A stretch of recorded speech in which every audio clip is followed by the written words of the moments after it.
What's up, guys? I'm back with another movie review. Today I'm talking about Goodbye Christopher Robin. This is based on the real life story of A.A. Milne, who was the creator of Winnie the Pooh, Tigger, Piglet, all those beloved characters. But if you're expecting this to be a movie where the stuffed animals come to life and delight you with mirth and merriment, that's certainly not the case. This is a pretty serious and sometimes even harsh drama. Milne was in World War One. His experiences there definitely led to him having some post-traumatic stress disorder. So as he tries to adjust to life, back after the war, he's having a lot of problems, loud noises, bright lights. He's just not able to kind of adjust to being himself again and being back into the world. He wants to draw attention to how terrible war is, and instead everybody's like, no, just write some comedies, write something light for people. And finally, he just decides he needs, a break from the hustle and bustle of London. And so they move to a kind of like a remote rural farm. And his wife hates it. She ends up not leaving him, but leaving physically to go back to London. The nanny ends up having to leave so that she can take care of her dying mother, which leaves A.A. Milne and his son there alone.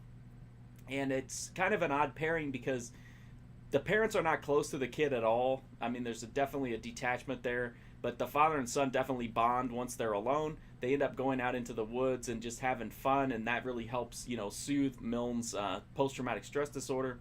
And they end up making up these stories and adventures that center around the son, Christopher, and all of his stuffed animals, which ends up being, Winnie the Pooh, Tigger, all that kind of stuff.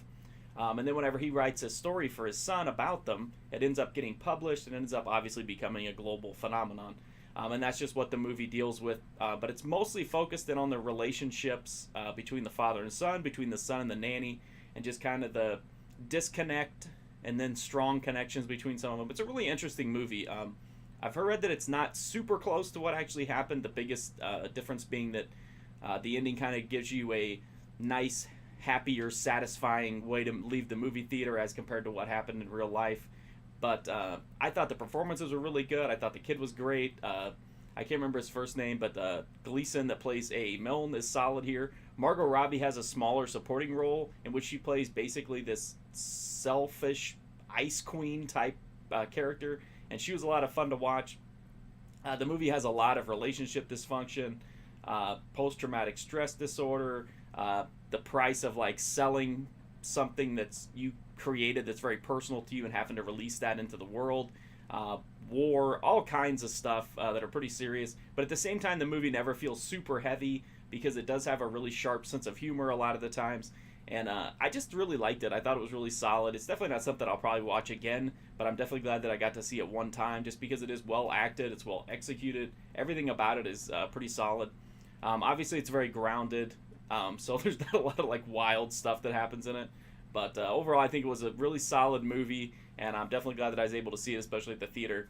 So that's my review of Goodbye Christopher Robin. If you're a fan of like character-driven dramas, or you're just interested in like the behind the scenes of people that made like big creative breakthroughs, obviously Winnie the Pooh is a huge global phenomenon, and so to see the kind of simple beginnings of that is pretty interesting. I did a full write-up on this at my website, markfusion.com. I don't review a lot of movies like this, but there are some. But if you're interested in just crazy movies, horror, cult, exploitation, all kinds of stuff, I review a lot of newer theatrical releases as well. You can check my website out. I'm also on Instagram, Twitter, Twitch, and Patreon if you want to get exclusive content. You can follow me on all those at markfusion. But the best way you can help me out, as always, just to hit that sub button. Free, easy. I don't have to start writing children's books. I can continue to stay here and do these movie reviews, which is what I want to do. So I would greatly appreciate that if you like the videos to hit that sub button. Thank you so much for watching these videos. I greatly appreciate it. Hopefully I'll see you soon.